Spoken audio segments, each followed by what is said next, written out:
আপনার কি বারবার প্রস্রাব হচ্ছে, জ্বালা করছে, অন্য কোনো রকম সমস্যা হচ্ছে?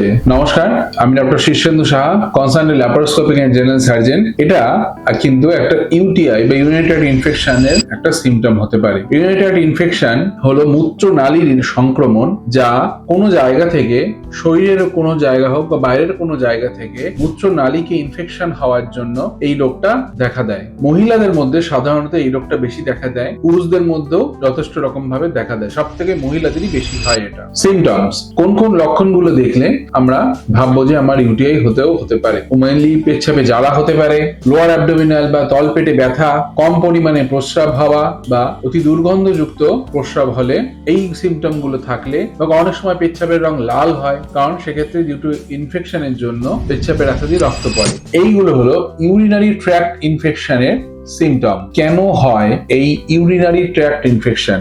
কারণ কম জল খাওয়া বা অনেক সময় বিভিন্ন ধরনের রোগ, যেরকম ডায়াবেটিস, পুয়ার হাইজিন, বা অনেক সময় প্রস্রাব চেপে রাখলেও এই ইউরিনারি ট্র্যাক্ট ইনফেকশন হতে পারে। মহিলাদের ক্ষেত্রে এই রোগ হওয়ার চান্সটা অনেক বেশি থাকে, কারণ মহিলাদের ইউরিনারি ট্র্যাক্টের অ্যানাটমির জন্য এই ইনফেকশনের প্রবাবিলিটিটা অনেক বেশি। ট্রিটমেন্ট, ডায়াগনোসিস, আমরা জানবো কি করে ইউরিনারি ট্র্যাক্ট ইনফেকশন হয়েছে? এক নম্বর তো আমরা সিমটম দিয়ে জানতে পারবো।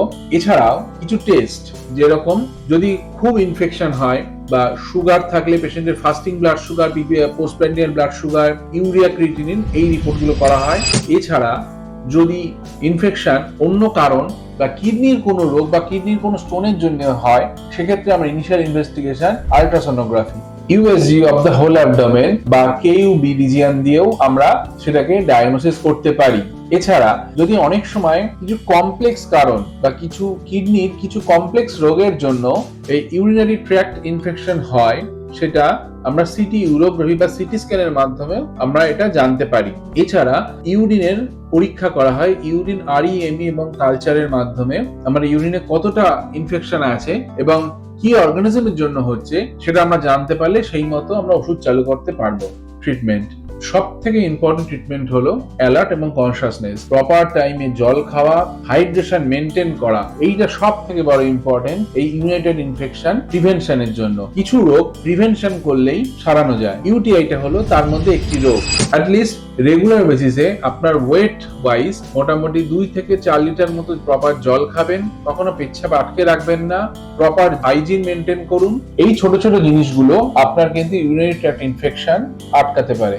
এছাড়া ওষুধ, একদম ওভার দ্য কাউন্টার মেডিসিন নেবেন না বা খাবেন না, কারণ কালচার রিপোর্ট ছাড়া যদি আমরা কোনো রকম ওষুধ নিই, সেক্ষেত্রে কিন্তু অ্যান্টিবায়োটিক রেজিস্ট্যান্সের জন্য সেই ওষুধ আদৌ কাজ করবে না। সুতরাং প্রপার কালচার রিপোর্টের পরেই ওষুধ খাওয়া বা ওষুধ নেওয়া উচিত, এবং কি ওষুধ চালু করতে হবে সেক্ষেত্রেও কালচার রিপোর্টের আগে তা জানার জন্য আপনি ডাক্তারের সাথে যোগাযোগ করুন।